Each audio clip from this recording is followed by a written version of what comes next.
It's a pleasure to be here with all my fellow alumni, and it's a great opportunity to talk about an industry that I fell in love with, the sports industry. P&G at its soul is a company consumed with learning. Tribal wisdom is handed down in clear and insightful and time-tested terms. I remember in my days as a brand assistant, an entire library at P&G dedicated to marketing effectiveness. There were 7 steps for an effective sales call, if you remember that. Countless editing tips to help us write clearly and comprehensively. And each of us felt that enormous responsibility to make our business its best, and our recommendations felt just a little bit safer and stronger, guided by that collective wisdom and knowledge. After a 30-plus year career navigating many diverse industries, including packaged goods, automotive, technology, and sports, I still deeply miss those lessons and lists. They brought some order and some predictability to running our business. I kept a Factbook for a long, long time, certain that in this one binder, it would have all the answers I might ever need. But over time, and after career changes into increasingly complicated and unpredictable business environments, I found myself needing an entirely new set of skills and capabilities. The era of answers came to an end, and the era of asking the right questions started when I joined the world of sports. The world gravitates to sports. Some might say that sports is a metaphor for life. No matter how dire the situation might be, there's always hope that that next game, that next play will be better. In an oft-times divided world, sport is a unique and important connective tissue that binds people together, both across and within societies. Sports also plays an enormously important role in addressing and raising awareness of key societal issues. This past several years around the world has been years of reckoning for social justice, and it's led to renewed conversations about inequality and the responsibility of government, business, and other stakeholders to coalesce around issues of social justice and the economic empowerment of marginalized communities. Sports brings purpose to life, and that's why we attach our emotions to the game. That's why sponsors like P&G with the NFL and the Olympics really use the platform of sports to deliver their message about being a force for growth and a force for good. That's why news outlets dedicate massive and ubiquitous coverage to the industry. And there's no property in the United States that generates quite as much coverage as the National Football League. The NFL is continuous, constant, and compelling conversation in a bar, at home, at the water cooler, and on Zoom calls. No other sport in the United States can lift people quite as high, let them down, make them laugh, or even make them cry. And oftentimes it leaves us speechless. When I joined the NFL in 2005, I didn't fathom that the very first project I worked on would be one of the most impactful initiatives that the NFL would ever sponsor. The effort led by Commissioner Paul Tagliabue to keep the Saints in their hometown of New Orleans following the devastation of Hurricane Katrina. When Katrina hit, the Superdome, which was home to the New Orleans Saints, overnight became a refuge to countless of homeless people. It was an instantaneous homeless shelter. And those visuals of that Superdome became a devastating visual reminder of our collective failure as a country to help our citizens. The Saints had had a divisive relationship with the city for years, and they left the city to train in San Antonio, Texas, when their Superdome and their training facility was flooded. The NFL, led by Commissioner Tagliabue, began a 6-month-long campaign to bring the Saints home and restore the Superdome. We made countless trips to work with local councils and the state's governor, the mayor of New Orleans, to get their commitment and the funding necessary to refurbish the stadium. Even the owners, under Paul's pressure, donated to help really bring this team back to the city.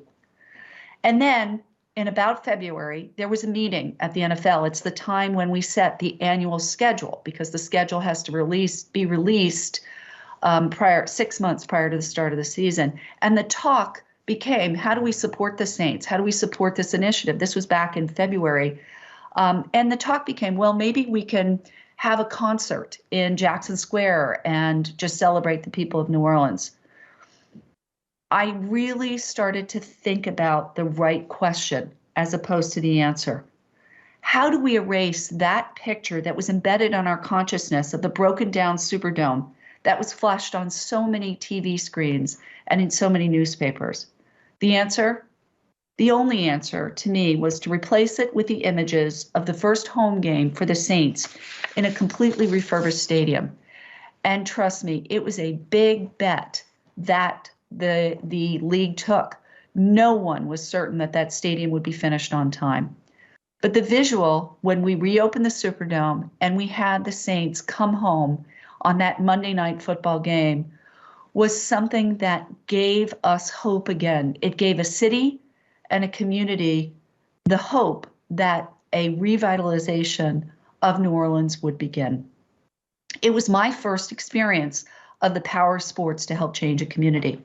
4 years later, I was recruited to join the U.S. Olympic Committee as the chief marketing officer, just at the height of the global recession in 2009.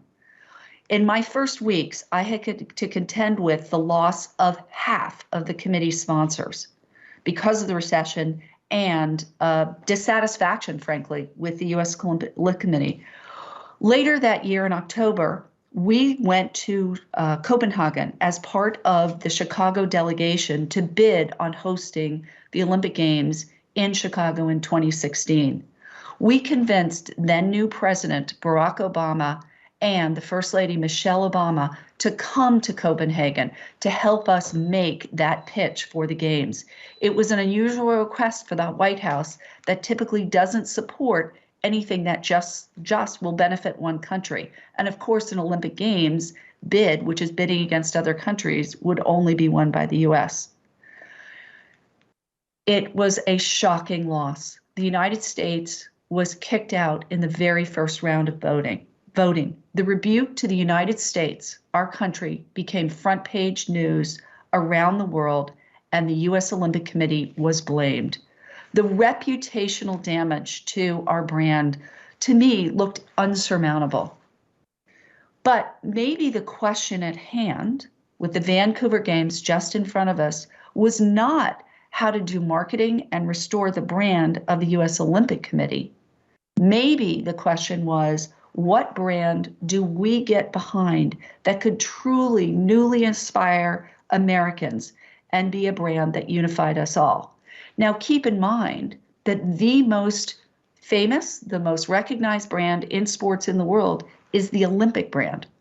Those 5 rings are known by everybody, but they're not the United States brand. They're not a brand that would potentially be able to unify and create diversity. And so I stepped back and I created a new brand, Team USA. Team USA, by its definition, was a diverse and inclusive brand. It was able to encompass all of the national teams that competed in World Cups around the world every day and created a bridge between Olympic Games. But most importantly, I had a vision that this would be a brand that would include Paralympians, because before, the Olympics was only for the Olympians. The Paralympic Games was sometimes an afterthought. So I created a strategy and a brand, and I started to talk to sponsors, including Procter & Gamble, about how they could support Paralympic athletes, that they could support the Paralympic Games. I began an effort to get all of the companies, the licensing products and everything that we were dealing with to support Team USA.